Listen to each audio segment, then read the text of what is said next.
Round 15 of the All Flag State Premier League saw top of the table Floreat Athena hosting struggling Armadale. It would be a tough task for Armadale against a side with the best home record in the league. From the start, Floreat in their familiar blue and white made their intentions clear. David Heaney broke down the right, did well to keep possession and deliver a pinpoint cross onto the head of John Brooks, who should have hit the target. Not long after, Mark Pritchard whipped in a free kick, but on this occasion it was Bobby Wilson whose header was wide of the mark.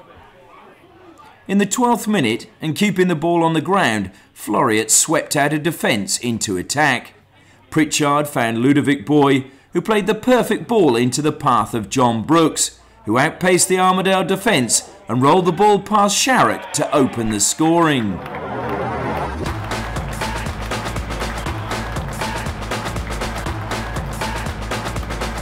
Boy's pass splits the Armadale defence and allows Brooks to run onto it without breaking stride, and he coolly rolls it past Sharrock to give Floreat the lead.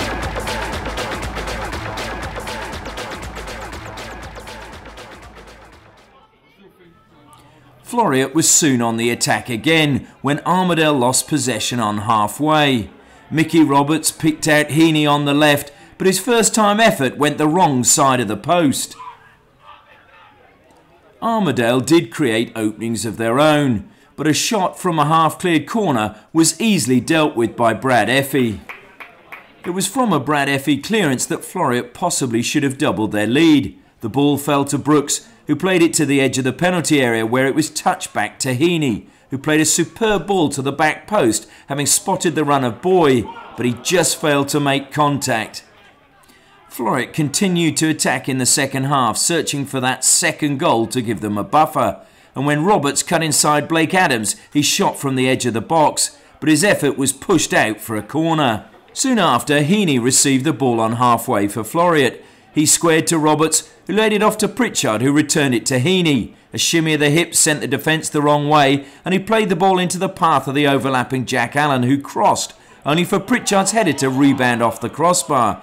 Viaggio made a hash of his clearance, but was helped out by Sam Lovelace and Dale Wingle. Mickey Roberts then surged into the Armadale half, and with dainty footwork slipped between McClements and Wingle, and was only denied a goal by the palm of Sharrock.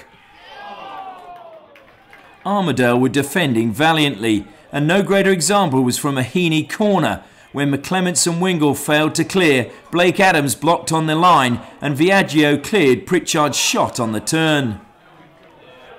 But it was their mistakes that were costing them dearly. A poor touch by McClements gave possession to Boy, who released Roberts, who shot from the edge of the box. Sharrock's save was unconvincing, and only sharp covering from Mitch Castrilli prevented Boy keeping the attack alive. Just after the hour, Pritchard floated a free kick to the back post, where an unmarked Mark Walsh headed home to make it 2-0 to Floreat.